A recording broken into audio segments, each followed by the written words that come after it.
Hey everybody, how's it going? Welcome back to the channel. We're having a great day. Welcome back to the office studio, and today I want to talk about the new Corvette ZR1 coming out very shortly. So you guys all know we love update videos here in the channel, and I always get asked for more and more videos like this. Stay tuned though if you're a fan of the track videos, track battles.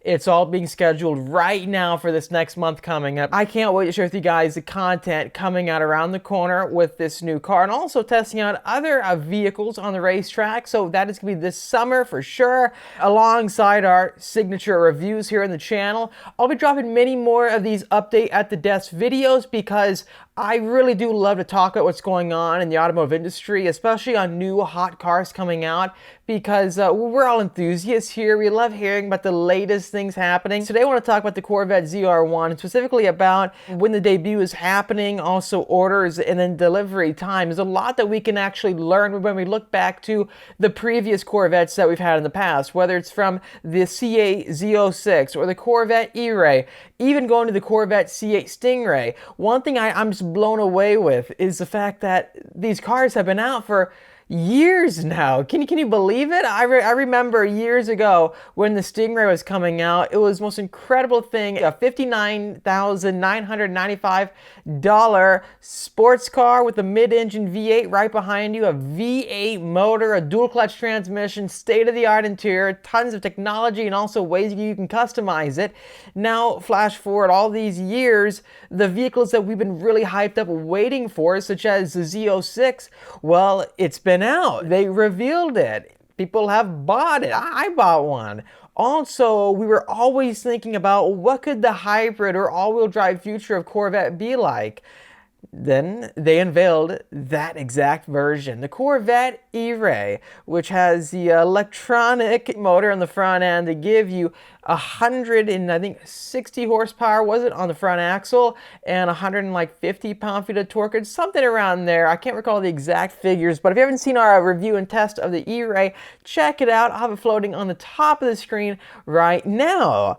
Back to the point, we can learn so much from these vehicles that just came out that's really informative for all of us who are waiting to get this new car or just learn more about it. I'm counting down the days until we see drag racing tests or even track tests with the new Corvette ZR1, because what do we always see with these new cars coming out? They take what we know and love from all the versions prior, all the performance gains that the team learned how to get, then they apply that directly onto the next car, meaning the Corvette ZR1 should be the pinnacle, the cumulative pinnacle of what they can make right now based off their learnings from the Stingray, the Z06, maybe the E-Ray, maybe more influential towards the ultimate hypercar Corvette like the Zora, because the consensus right now is this ZR1 won't have electronic assists like the E-Ray has. It should be a pure motor car, an ICE vehicle, which stands for internal combustion engine equipped vehicle. If this new car does have the turbocharged V8 that we've been hyping about for such a long time, going back to the leaked documents, it showed how a flat plane crank V8 was coming for the Z06 with over 600 horsepower, and there was a twin turbo V8 with over 800 horsepower. Was it 850 horsepower? I think so, from that leaked document years ago. Coming to that point, all the prior cars have been pretty similar to these projections. It would make a lot of sense for this next car to be exactly the same.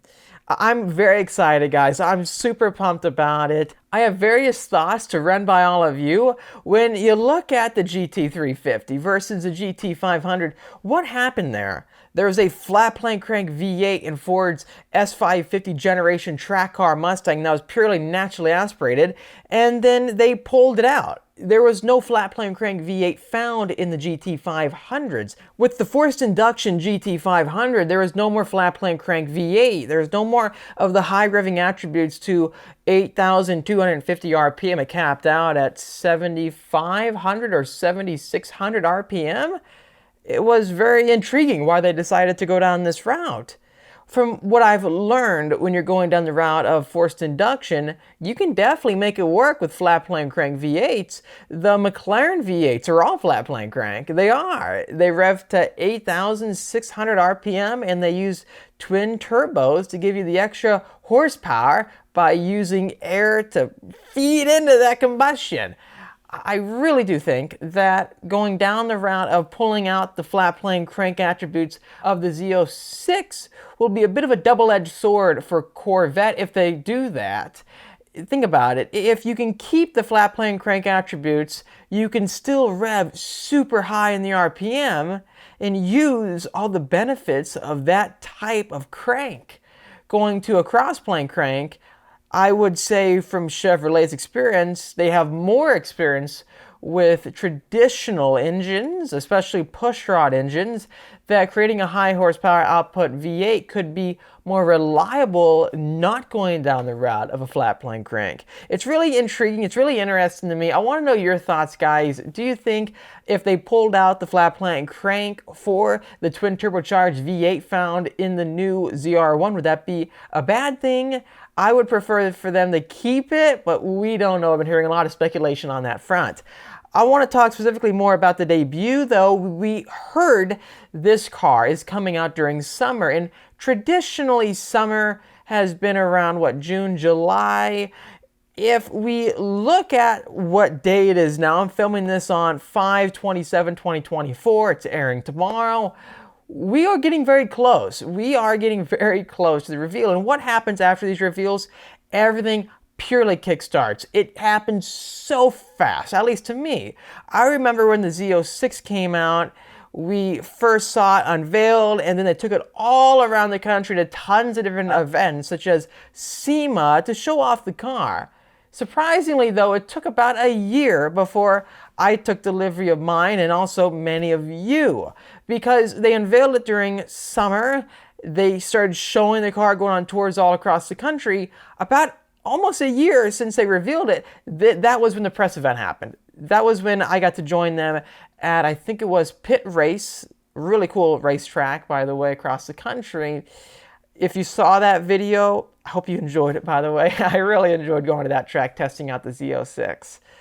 Thinking about everything in depth, I would believe this new ZR1 would be revealed, obviously, summer. We're going to see first drive tests approximately a year later. We could see exclusive or manufacturer developed videos showing what it can do or what it's like to drive. Usually we see that kind of stuff from brands.